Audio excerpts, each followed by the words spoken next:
Today I'm recording in my work van. Why? Because today I want to talk about dreams.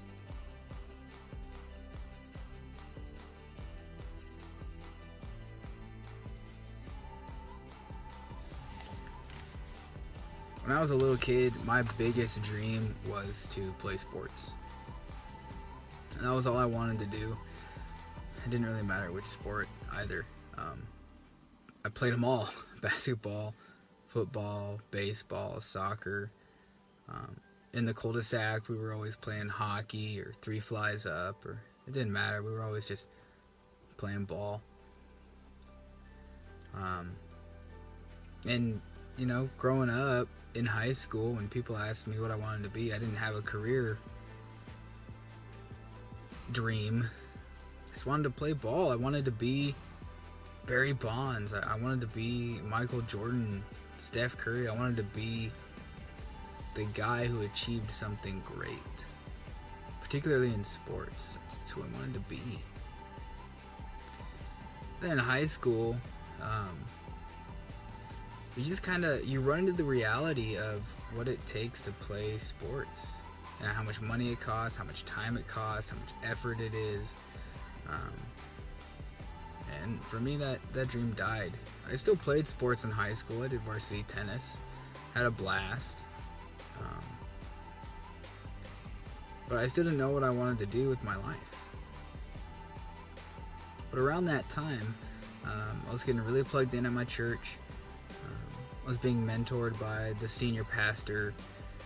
Was learning a lot about Jesus, a lot about scripture, a lot about hearing God's voice, healing and counseling,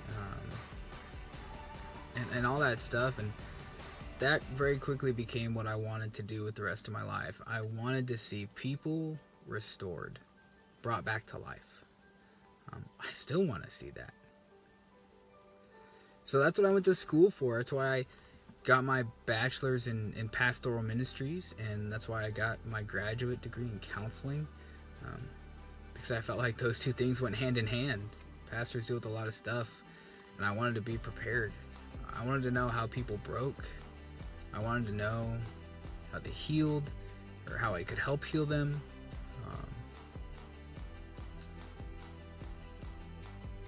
And my dream was to be a church planner one day.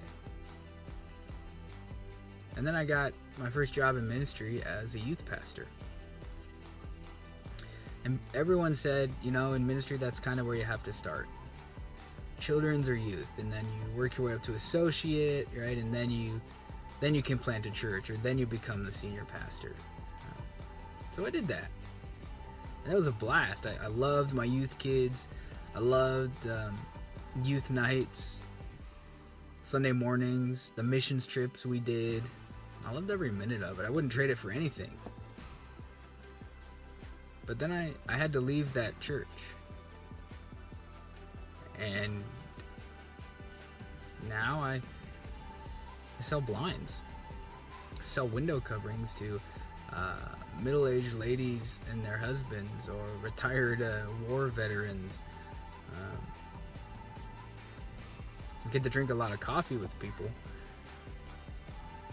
But I'm a blind salesman now, and I never thought I would be that. I think the dreams that we had when we were young really matter. And I think it matters even more when they die. Because I think what happens to humans is that when we lose a dream, a goal, a passion, we lose a part of ourself. A part of ourself dies. And for me, and I've really experienced that. I really experienced the death of a lot of dreams. Now, a lot of people say that dreams are just that. They're dreams. They're not reality. They're nothing more than that. They're just supposed to be dreams. Some people say that they're childhood dreams for a reason. They're supposed to stay in the childhood. But I just can't get on board with that. No, I'm not saying that my new goal in life is to figure out how to play professional sports. No, it's not, but I still want to achieve something great. I'm not ready to throw in the towel on my dreams.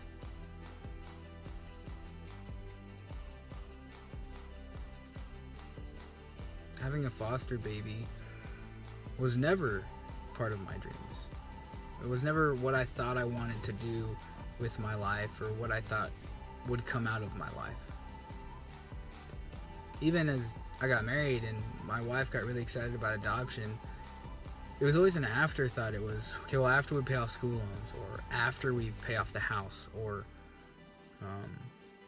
once we're more settled and the incomes are steady, and maybe after we have a couple biological kids, then we can adopt. I personally think that God brings things along to remind us of our dreams. Because when we lose our dreams, we lose heart. And when we lose heart, we stop imagining what good can come out of this world. We stop imagining what good can come from our lives. And then God brings something along. Now, you may not recognize it as God. It might be destiny or fate or random chance or whatever. But for me, it's God. And He brings something along so random, so out of the blue, so exciting and fearful and life-changing that it reignites our hearts. And it brings back this youthful passion and this youthful zeal and this love of life and for the world. And it reminds us, one, what we've lost, but two, of who we wanted to be when we were young. It gives us permission to dream again, permission to strive for something, to go after something. And so far, that's what being a foster parent is doing for me. It's bringing stuff up. My internal world is coming to the surface. And I'm thankful. I'm really thankful. Some dreams, I think, are just meant to be dreams. Some dreams are meant to become reality. Sometimes we don't even know we have a dream until we get it, until we achieve it. And some dreams, some things, I guess I should say, are beyond our wildest dreams. And I think being a foster parent has that potential for my wife and I to be something that is absolutely beyond our wildest dreams.